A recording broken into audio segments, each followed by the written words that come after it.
तो भाई लोग, असुर का सीजन 2 फाइनली 3 साल के बाद जियो सिनेमास पर फ्री में रिलीज होने जा रहा है। बट अब तक आप लोग असुर के सीजन 1 के बारे में भूल चुके होंगे, तो टेंशन मत लो। आपका भाई आपको 5 मिनट में असुर का सीजन 1 समझा देगा। और इसी के साथ असुर यानी कि शुभ आखिर कौन है, ये भी जानने के लिए वीडियो को एंड तक देखना। चलिए शुरू करते हैं। मैं हूं हर्ष और आप देख रहे हैं हर्ष टीवी। तो भाई, असुर के टोटल 8 एपिसोड्स है और हर एपिसोड के स्टार्टिंग में शुभ के पास्ट के बारे में यानी कि असुर के पास्ट के बारे में दिखाया जाता है एंड देन उसके बाद प्रेजेंट की स्टोरी दिखाई जाती है। तो मैं आपको एपिसोड 1 से सब ठीक से समझाऊंगा। तो एपिसोड 1 की शुरुआत में हम शुभ को उसके बाप के साथ वाराणसी में गंगा नदी पे एक बोट पे बैठा हुआ देखते हैं, जहाँ पे शुभ के बाप को खांसी आती है और शुभ उसके पास वाला लोटा उसके बाप को पीने के लिए देता है और शुभ का बाप उस लोटे में से पानी पीता है और ज्यादा खांसने लगता है और नदी में डूब के मर जाता है। अब इस सीरीज के मेन कैरेक्टर्स है धनंजय राजपूत यानी कि डीजे, जो एक सीबीआई ऑफिसर है, और निखिल नायर, जो डीजे का स्टूडेंट और असिस्टेंट हुआ करता था बट फिलहाल यूएसए में एक टीचर का जॉब कर रहा है, क्योंकि डीजे और निखिल के बीच कुछ ऐसी बातें हो गई थी जिसकी वजह से निखिल ने वो जॉब छोड़ दिया था। तो एक दिन कोई अननोन व्यक्ति निखिल को उसके मोबाइल पे कुछ कोऑर्डिनेट्स भेजता है,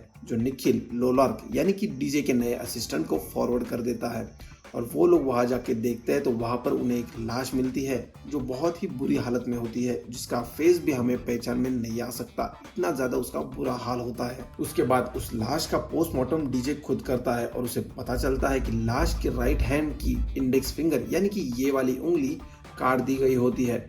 जो इससे पहले हुए मर्डर से काफी मैच करती है। और एपिसोड के एंड में डीजे जब घर पे जाता है तो उसे घर के दरवाजे पर एक पेन ड्राइव मिलता है जिसमें एक वीडियो होता है और वो वीडियो देख के उसे पता चलता है वो लाश और किसी की नहीं बट डीजे की खुद की वाइफ की है। अब एपिसोड 2 के स्टार्ट में 18 साल पहले छोटा शुभ दिखाया जाता है, जो भगवत गीता का एक एक पेज एक एक सेकंड में रीड कर रहा होता है और इसी की वजह से उसका बाप उसे असुर कहता है, बट उसके दादाजी कहते हैं कि नहीं, उस पर सरस्वती जी की कृपा है। शुभ को अपने बाप पर इतना ज्यादा गुस्सा आता है कि वो बाहर जाकर अपने कुत्ते को जिंदा जला देता है। अब प्रेजेंट में स्टोरी चलती है जहां पर हमें एक नया कैरेक्टर देखने को मिलता है जिसका नाम है रसूल, और वो सीबीआई में एक टेक्निकल डिपार्टमेंट में काम करने वाला बंदा होता है। डीजे को जो वीडियो आया था उसमें उसने देखा था कि किलर की नेक पे एक निशान बना हुआ था जो नागा ट्राइब से मैच करता है और नागालैंड पुलिस को एक बॉडी मिलती है जिसकी नेक पे सेम टैटू बना हुआ होता है। निखिल यूएसए से वापस आता है और छानबीन करता है तो उसे पता चलता है कि सारे सबूत डीजे के अगेंस्ट होते हैं और इसी वजह से पुलिस डीजे को अरेस्ट कर लेती है। और एपिसोड के एंड में हमें एक हैकर वाला रूम दिखाया जाता है जहां पर कोई व्यक्ति बैठा हुआ होता है जिसकी हमें पीठ दिखाई जाती है।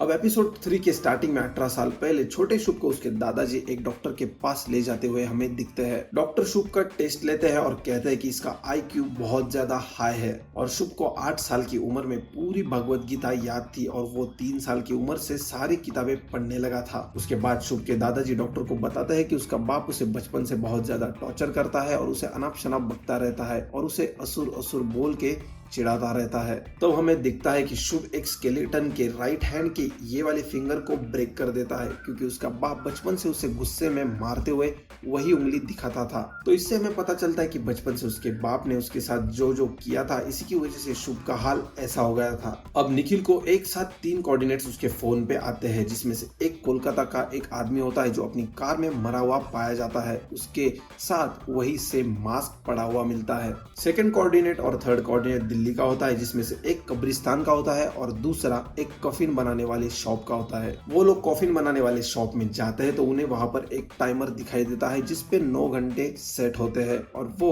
रिवर्स आता ही जा रहा था। तो इसी वजह से निखिल को लगता है कि किसी आदमी की जान खतरे में है और वो आदमी कब्रिस्तान में किसी कब्र में दफन है और हमारे पास खाली 9 घंटे है, क्योंकि तब तक उसका ऑक्सीजन चला जाएगा। डीजे जेल में थोड़ी सी रिसर्च करता है और उसे समझ जाता है कि ये एक ट्रैप है और वो ये निखिल को बताने की कोशिश करता है, बट निखिल कुछ मानता नहीं और वो उस आदमी की जान बचाने के लिए हो सके उतना करता है और वो कब्र को ढूंढ लेता है। और जैसे ही वो लोग उस कब्र को खोलते हैं तो उसमें से स्लीपिंग गैस और ब्लेड्स निकलते हैं, जिसकी वजह से पुलिस वाले भी मर जाते हैं और निखिल स्लीपिंग गैस की वजह से अनकॉन्शियस हो जाता है और एपिसोड के एंड में निखिल को किडनैप कर लिया जाता है। अब एपिसोड 4 के स्टार्ट में 11 साल पहले शुभ एंड हिज फादर डीजे के साथ गंगा घाट पे श्राद्ध कर रहे होते हैं। और उसके बाद के सीन में जैसे ही फर्स्ट एपिसोड में हमने देखा कि शुभ का बाप मर गया था, तो वहाँ पे डीजे मौजूद होता है और डीजे देखता है और उसे पता चलता है कि इसके बाप की मौत ना कि डूबने से हुई है बल्कि इसे जहर देने से मारा गया है। अब प्रेजेंट में निखिल एक बंद कमरे में होता है जहाँ पर एक टेलीफोन,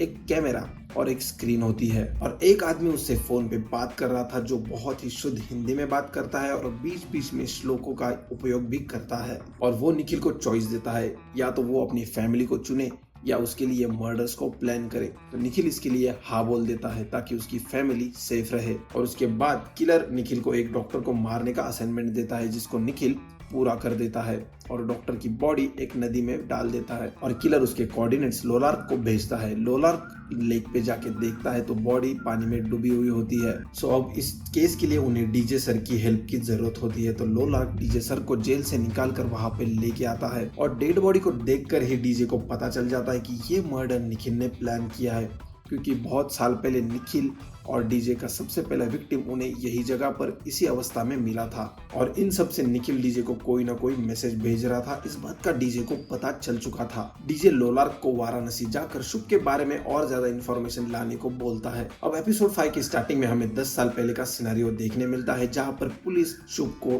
कैप्चर करके जेल में ले जाती है और शुभ जेल में जाकर लोगों को मैनिपुलेट करता है, उन्हें वश में करता है और उन्हें खुद का फॉलोअर बनाता है। अब प्रेजेंट में केशर भारद्वाज नाम का एक मोटिवेशनल स्पीकर हमें जेल में स्पीच देते हुए दिखाई देता है जो किसी प्रोजेक्ट इक्विलिब्रियम पे काम कर रहा होता है और वो भी शुद्ध हिंदी में बात करता है और बीच बीच में श्लोकों का उपयोग करता है और उसे डीजे जाकर कहता है कि मैं आपके पॉडकास्ट को रेगुलरली सुनता हूँ। अब ये वाली केस हाथ से बाहर जा रही थी, इसीलिए पुलिस रूल्स को ब्रेक करती है और डीजे को जेल में एक वर्क प्लेस और एक नई टीम के साथ काम करने के लिए बोलती है। वही दूसरी तरफ लोलार्क वाराणसी जाता है और वहां जाके शुभ जिस जेल में था उसके जेलर से जाकर मिलता है। जेलर लोलार्क से कहता है कि शुभ बहुत ही ज्यादा अजीब था, वो पूरा दिन शास्त्र पढ़ता था और उसके बाद जो कैदी थे उन्हें प्रवचन देता था, उन्हें मैनिपुलेट करता था और उन्हें अपने वश में करता था और उन्हें अपना फॉलोअर बनाता था। बट इसके बाद एक दिन जेल में आग लग गई और उसमें 4 कैदी मर गए जिसमें से एक शुभ था और ये बात लोलार्क डीजे से कहता है, बट डीजे कहता है कि ऐसे लोग आसानी से मरते नहीं, तो इसका मतलब है शुभ अभी भी जिंदा है क्योंकि जेलर को उसकी डेड बॉडी कहीं नहीं मिली थी। डीजे अब तक जितने मर्डर्स हुए उनके सबके रिकॉर्ड्स चेक करता है बट उसे उनमें कुछ भी सिमिलर पैटर्न नजर नहीं आता।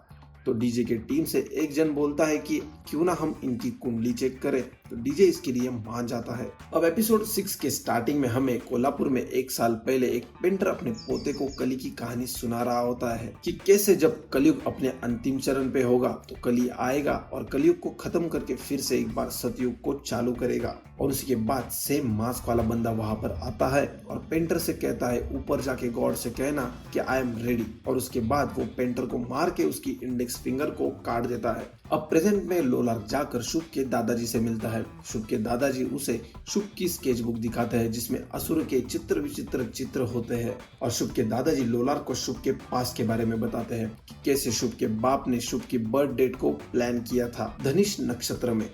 और ठीक उससे 2 दिन पहले ही शुभ का जन्म हो गया और इसी की वजह से शुभ की माँ भी मर गई। फिर उसके बाप ने शुभ की कुंडली फिर नए डेट के हिसाब से चेक की तो उसे पता चला कि उसका बेटा एक असुर है और बचपन से वो अपने बेटे को टॉर्चर करता था और उसके दिमाग पे इसी वजह से परिणाम हो गया था। बचपन से वो अपने बेटे को असुर असुर बुलाता था, मारता था, पीटता था और बहुत सारे अत्याचार करता था एंड शायद इसी वजह से शुभ ने अपने पिताजी को मार दिया होगा। मे बी डीजे केसर से सब विक्टिम्स की कुंडली चेक करने में हेल्प लेता है। केसर सबकी कुंडली देखता है और डीजे से कहता है कि सबका जन्म धनिष नक्षत्र में हुआ है और अब डीजे पैटर्न को समझ चुका था और इस पैटर्न से किलर का नेक्स्ट विक्टिम था आदित्य जलाल जो एक बहुत ही फेमस पर्सनालिटी है और एक बिलियनियर है। डीजे ने आदित्य को बचाने का बहुत ज्यादा ट्राई किया बट निखिल का प्लान सक्सेसफुल हुआ और आदित्य जलाल मर गया। अब एपिसोड 7 के स्टार्ट में 10 साल पहले शुभ से मिलने के लिए निखिल जेल में जाता है और शुभ से कहता है कि वो अपने गुनाहों को कबूल कर दे बट शुभ कहता है कि नहीं।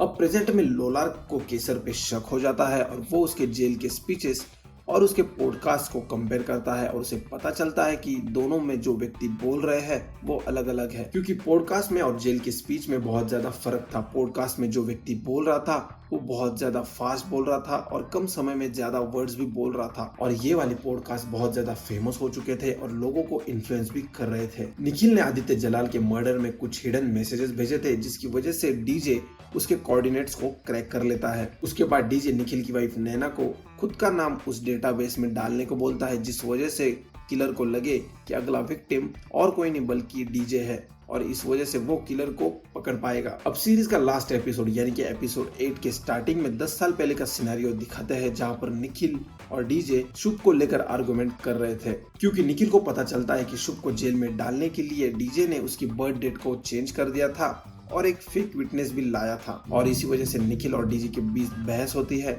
और निखिल जॉब को छोड़ देता है। अब प्रेजेंट में किलर 3 लोगों को किडनैप कर लेता है जो अलग अलग धर्म के लीडर होते हैं, जिसमें एक फीमेल होती है और 2 मेल होती है, और उन्हें एक ऐसे चेम्बर में डाल देता है जहाँ पे 12 घंटे का टाइमर लगा हुआ था, और 12 घंटे के बाद वहाँ का ऑक्सीजन एंड होने वाला था, और वो उनके सामने एक शर्त रखता है, अगर उनको बचना है तो वो तीनों में से एक को मार दे, और वो इस सब का लाइव टेलीकास्ट लोगों के सामने कर रहा होता है, ताकि लोगों को भी पता चले कि जब खुद की जान पे आती है तो बड़े बड़े लोग भी खुद को चूज करते हैं। अब किलर का नेक्स्ट विक्टिम था डीजे, तो निखिल डीजे को मारने के लिए प्लान बनाता है, बट जैसे ही किलर डीजे को मारने के लिए जेल में जाता है तो डीजे उसे कैप्चर कर लेता है। इसी के साथ ही पुलिस केसर को भी कैप्चर कर लेती है, उससे पूछताछ करती है कि वो चेंबर आखिर कहाँ है। दूसरी तरफ लोलार्क और रसूल मिलकर कोऑर्डिनेट्स की हेल्प से निखिल को ढूंढने के लिए जाते हैं। तब अचानक से रसूल के हाथ पे जलने के निशान होते हैं, जो लोलार्क देख लेता है और उसे रसूल पे शक हो जाता है,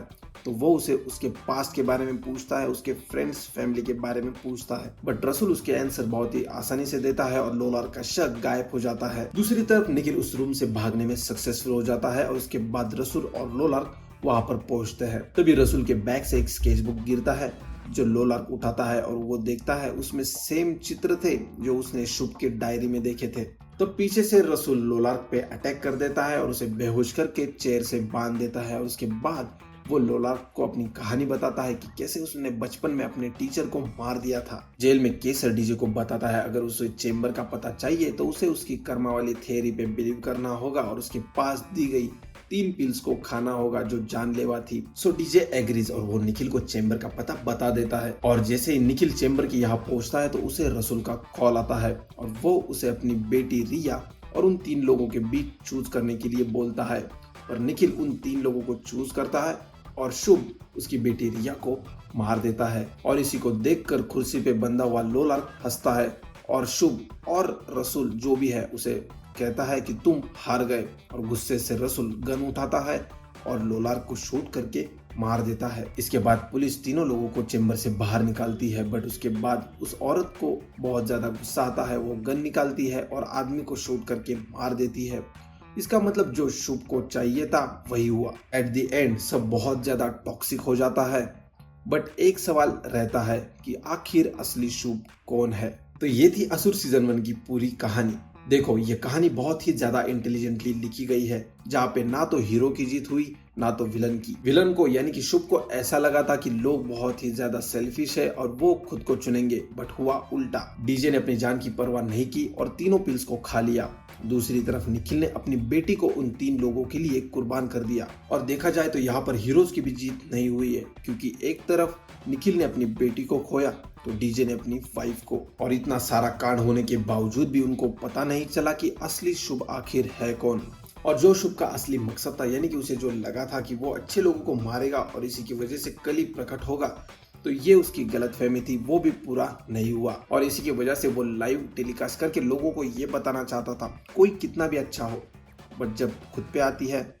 तो कोई दूसरे के बारे में नहीं सोचता, सिर्फ खुद के बारे में सोचता है। और आखिर में हुआ यही, उस औरत ने गन निकाल के आदमी को मार ही डाला। तो जैसे मैंने कहा, इस सीरीज के क्लाइमैक्स को बहुत ही ज्यादा इंटेलिजेंटली लिखा गया है, जहाँ पर दोनों की जीत और दोनों की हार हुई है। तो अब सबसे मेन सवाल, आखिर शुभ है कौन, रसूल या केसर? मेरी मानो तो इन दोनों में से कोई भी शुभ नहीं है। रसूल ने अपने पास्ट के बारे में बताया था, जिसमें उसने कहा उसने अपने मैथ टीचर को मार दिया था, तो वो शुभ नहीं हो सकता। रहा केसर का सवाल, तो आई डोंट थिंक कि वो शुभ हो सकता है, क्योंकि लोलार्क ने केसर के जेल के स्पीचेस और पॉडकास्ट को कंपेयर किया था, और जो व्यक्ति पॉडकास्ट को रिकॉर्ड कर रहा था वो बहुत ही ज्यादा हाई आईक्यू वाला था, और वो कम समय में ज्यादा से ज्यादा वर्ड्स बोलता था, और वो पॉडकास्ट बहुत ज्यादा इन्फ्लुएंशियल थे,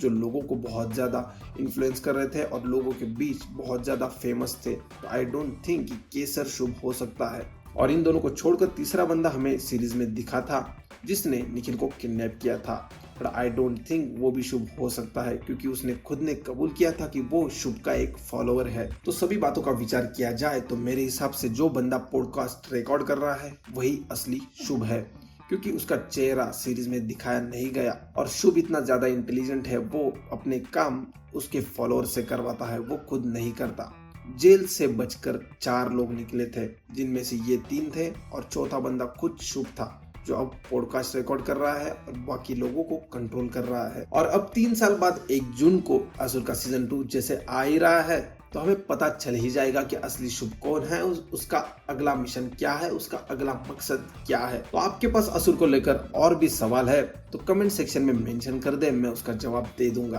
और आप हमारे इंडियन सिनेमैटिक यूनिवर्स की प्लेलिस्ट को चेक करो, आपको बहुत ज्यादा मजा आएगा। तो इसी के साथ मैं आपको मिलूंगा नेक्स्ट वीडियो में, तब तक के लिए